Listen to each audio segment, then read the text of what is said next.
This is Lewis Hart for the Ring Magazine. Delighted today to join with Callum Smith here in Liverpool, head of a busy gym here. Yeah, quite a random location, but obviously just finished a good strength session there. About 10 days away now before you do fight Joshua Buatsi. Yeah, how's things? How are you? Yeah, I'm good. All good. Training's going well, so yeah, I'm in a good place. Absolutely. Yeah, as you say, 10 days out now from the fight of Joshua Buatsi. I guess, yeah, how has the preparation been for this one? Obviously, back up for a massive fight and big stakes on the line. So, one you must be really looking forward to. Yeah, definitely. No, it's a fight I'm really looking forward to. It's a fight I like, a fight I wanted, and preparation's gone well so far. Everything's where it needs to be. Everything's gone to plan so far, and obviously I haven't had the best of camps in recent times. So it's good to get one that's going quite smoothly so far, and I'm in a good place. I'm confident that I'm doing everything I can to make sure the best version of me turns up, and as I've always said, if that happens, then I'm very confident to getting the win. Yeah, absolutely. I guess just touching on the preparation there for yourself, where you have been, you are quite an experienced pro now. Like you've done many hard camps and many world title camps. And I saw a video that DAZN put out of like the strength and conditioning and the sports science that you use. Do you feel like, as your career's gone on, how much do you feel like do the camps improve? Like, do you say, do they get harder? Like, how do you look at it? Like, with experience, does that come knowledge in terms of how you want to manage a camp? Yeah, I think camps have got to improve. You've got to move with the times. I just see on the DAZN stuff with sports science and stuff, it takes all the guessing out of it. When you're younger, you just eat what you're supposed to eat, and hopefully you make weight. And as you get older, you get bigger, you get more mature, you learn there's making weight, and there's making weight properly and doing it the correct way, and it just takes all the guessing sides away from it. And in terms of training, you may add stuff in and it may work, it may not. If it works, you keep it for the next camp. If it doesn't, you eliminate it. But you're always trying to evolve as a fighter, but the basic part of camp is the same as what they were doing in the 50s and 60s. You spar in your bag, you roll work. Stuff like that's never going to change, or you're not going to reinvent the wheel, but there's certain things you can add to your game as times are going on, like the S&C side of it, which does improve your performance. So everyone knows their own body well. You know what works for me might not work for you, and vice versa. So you've got to just find out what gets you in the best shape possible, and stick with it. But yeah, I think with experience, with camp after camp, you get to know your body and you know what works and what doesn't.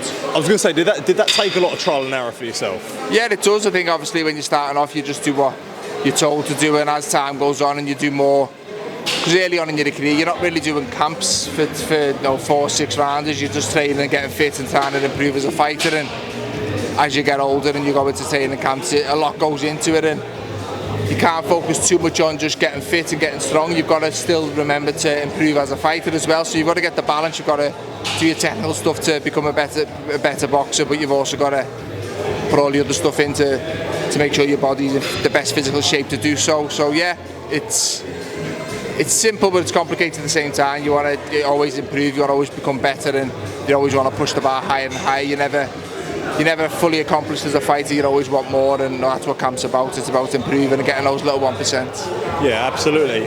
Touch on the fight there as well, Joshua Buatsi. Do you feel like this is a fight they've been brewing for some time? Like when you were both at Matchroom, it was your names were always linked, but for some reason it never quite happened. Like, do you think this is a fight that has been eyed for quite a few years now? Yeah, possibly. I think the minute you get two decent fighters, both domestic, there's always a lot of talk of it. You see it in other weight divisions as well, and as fight fans, you always want to see it. But I think as fighters, the timing's got to be right, and I think the time definitely is right for this one. There's a lot at stake for the both of us. The winner pushes on and fights for a world title. So it's for the WBO Interim world title. So he's got something that I want. So it definitely makes sense from my side. But yeah, I think taking the titles and stuff away, it's a good fight. I think the fact that it's landed on the show shows that it's a good fight between two fighters. No, neither of us were trash talking or calling the other one out. It's a fight that people just wanted to see regardless, and I think that says a lot about the boxing ability and the competitiveness in the fight. So yeah, it's a good fight for myself, a fight that I like, and a fight that I'm definitely looking forward to. You want to be the best in the world. You want to be the best light heavyweight in the world. But do you take, when you look at it being how good domestic level is at light heavyweight, do you take pride knowing that a win over Joshua Buatsi does set you like the best in? I know you want to be best in the world, but best in Britain, especially on a world stage domestic level, must be a nice feeling as well. Yeah, definitely. I always have been, and whether that 168 and 175 in my eyes, I've always been the best domestically. I've always had my sights set on the world champions, and yeah, there's a lot of though this to me Buatsi's a domestic fight, but it's for the interim world title, and the winner puts himself up there as one of the best light heavyweights in the world. So it's different. I'm not looking at it as a domestic fight. I'm looking at it as a potential world level fight that puts me close to a world title. So yeah, it's good the fact that it is domestic and he is from London, and it does get the general public's imagination a little bit more. But for me, it's a world level fight against world level opposition. With it being WBO Interim as well, it's still unclear what's going to go on with Bivol and Beterbiev. Do you see this as a world title fight or a route to a world title? I do. I think it's could potentially be a world title fight where the winner gets promoted to elevated to full world champion, or if not, it puts you next in line to fight for the undisputed world title, which is even better. So it's win-win either way. Get the win here, I sit down, and then a few hours later we'll watch the rematch of those two, and I think that has a lot to say about the way the land lies for the division for the future. But either way, depending on how that fight goes, if I win against Joshua Buatsi, I'm in a very, very good position regardless. So yeah, there's a lot at stake for myself, and like I say, I'm doing everything I can to make sure I go in there and get the win. When you approach a fight like this with Buatsi as well, I think it's fair to say, look, a lot of people are going to have their opinions, and especially with yourself, a lot of people are going to look at it being like, what does Callum Smith have left? And when you do have them doubts and people saying them things, like, how is that dynamic, and how is it sort of, I guess, proving those people wrong? Yeah, it gives you a little bit of a point to prove. It's always nice to go in there with, throw your back up a little bit and prove that, look, if I did feel I was past my best and I did feel I didn't have enough left, I wouldn't do it. It's not a sport I have to do. No, I've been a world champion, I've ticked that box, I've made that dream come true. I've earned enough money financially to secure myself and my kids' future, so I don't have to fight. I'm fighting because I believe I'm good enough to be a 2-weight world champion, and like I say, if there was any doubts that I didn't feel I was good enough to do that, there's a lot easier and better ways to spend my time than going in the gym and put my body through this. So it's, look, I understand people from the outside looking in, but for me personally, I say camp's gone very well, I sparred well, everything else is going to plan, so I'm going in there to prove a point and prove that I still am good enough to become a 2-weight world champion. Yeah. With that being said as well, and as you say, it's not something you have to do, but as you said, you previously spoke about retirement before after the Beterbiev fight. Yeah. So when it approaches it now, knowing that victory is a must in this, like, how do you approach your camp, putting all in, knowing that your career there isn't that many fights left in your career? Exactly that. It's just I win, I'm as close as I can possibly be to becoming a 2-weight world champion. I lose, and it's probably the end of the road. Like I said, I don't do it for the enjoyment of it. I do it because I believe I can be a 2-weight world champion. A loss here puts me even further back in the queue, and a queue that I don't really want to go the back of, and I can't really be bothered getting back in and move my way back up. So it's a must-win fight for myself, but I think you'll see, come fight night, that I've had that mindset throughout camp. It's a must-win, and my career is on the line, so you will see the best version of me. And when you hear the tag of a 2-weight world champion that you potentially could be, how special does that mean to you? Oh, it's everything. It's exactly why I'm sitting here, exactly why I still do it. If that wasn't the case, if I would have been satisfied with just becoming world champion, I'd have retired after the beat George Groves. It's not. I think as a fighter, I believe that was the top of the mountain, and when I got there I realised it wasn't. I wanted more. I feel I'm good enough and big enough to achieve more, and I've set that goal of being a 2-weight world champion, and I believe I can. Winning this fight puts me very, very close to achieving it. Yeah. And on the occasion as well, as a fighter, you've been involved in so many big fights and so many big occasions where you look at a card, like, is that? I know it's a nice feeling, but is it really something you think about, like appreciating that moment of being in a big card like that? Yeah and no. Obviously, when it was offered to me and I seen the show that it was a part of, as a fighter, you always want to perform on the biggest stage possible, the biggest platform and the biggest occasions, and this definitely is that.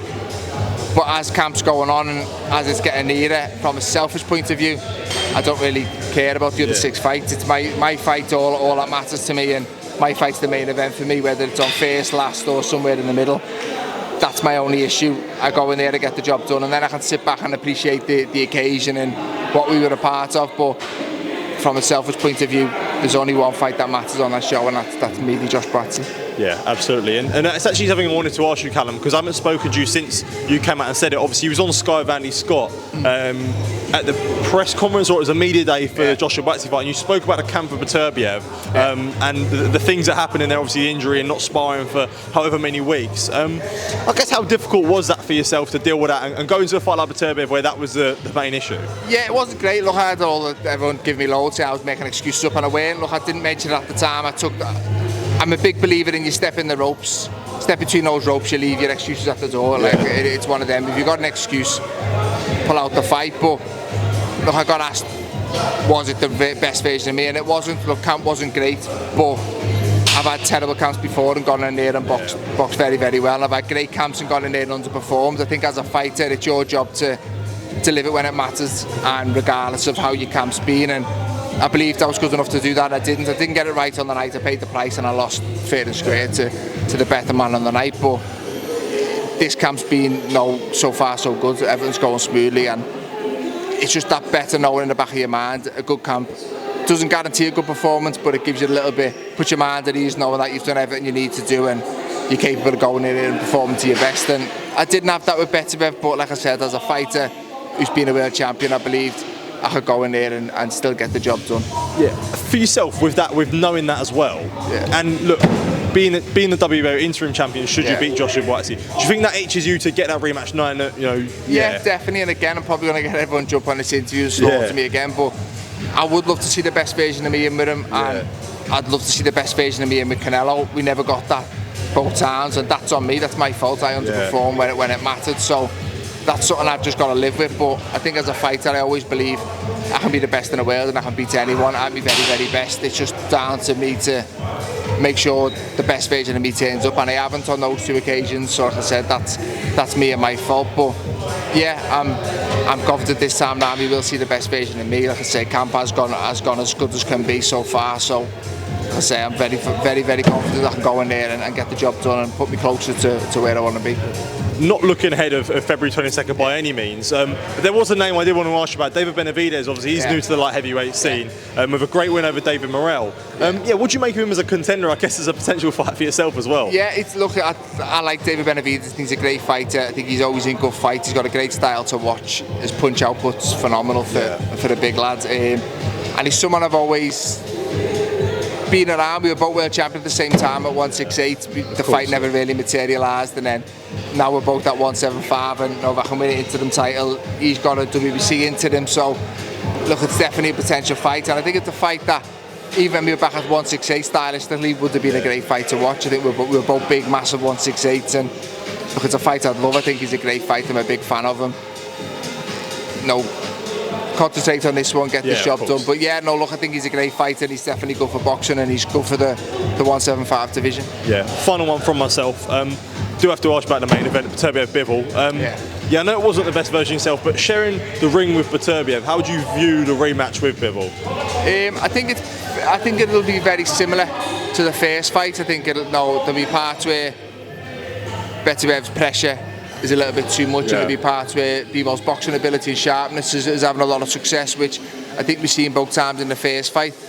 I don't know, it's the age question again. Beterbiev was 40 a few weeks ago, and that was a tough fight, probably the toughest one of his career, and how much can your body take at that age? And I don't know, I just think the longer we're waiting to fight, I think Bivol's that little bit fresher, and I think he might have a little bit more success and be able to weather the storm later on, and I think it'll be a very, very close fight, but I'm just leaning towards Bivol being that little bit fresher. Yeah, okay, interesting.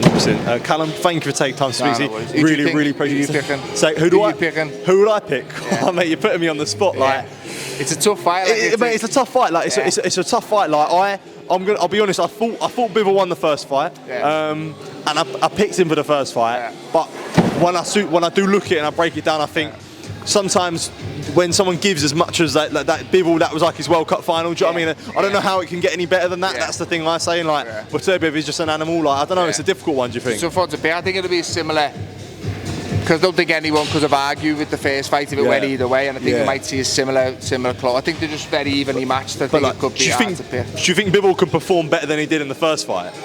I don't know, because I thought he boxed very well early on. I think I don't know, maybe he obviously believed he could take the power, but I think now he knows he can. Yeah. I don't know whether he was hurt and never really showed much, but I don't know. I think both will probably take belief from the first fight, knowing they've been here and done it. And I don't know. I think that's the good thing about rematches. It's who's going to better the game. I think we may see a better version of Bivol, but you may see a better version of Beterbiev as well. So it's a lot of the time rematches are like a blank slate again. You've got to both go away and rethink and come back with maybe slightly different tactics. But it's an interesting one. Do you think the time between the first fight and the second fight that plays difference as well? Because I know Beterbiev has been in. He hasn't had that much activity like in I was saying really. I'd be surprised if it happened for that reason. I think he hasn't boxed that close together in a very, very long time, and especially coming off probably his career toughest fight. So I don't know, mate. Will that benefit him being a bit more active, or will it not give him enough time for his body to recover? I don't know. Only he knows that, but. I say, it's an intriguing one-on-one that I'm looking forward to. Yeah, absolutely. Callum, a pleasure to speak to you, mate. Really appreciate it. All the best on next Saturday. Top man. Thank you, mate.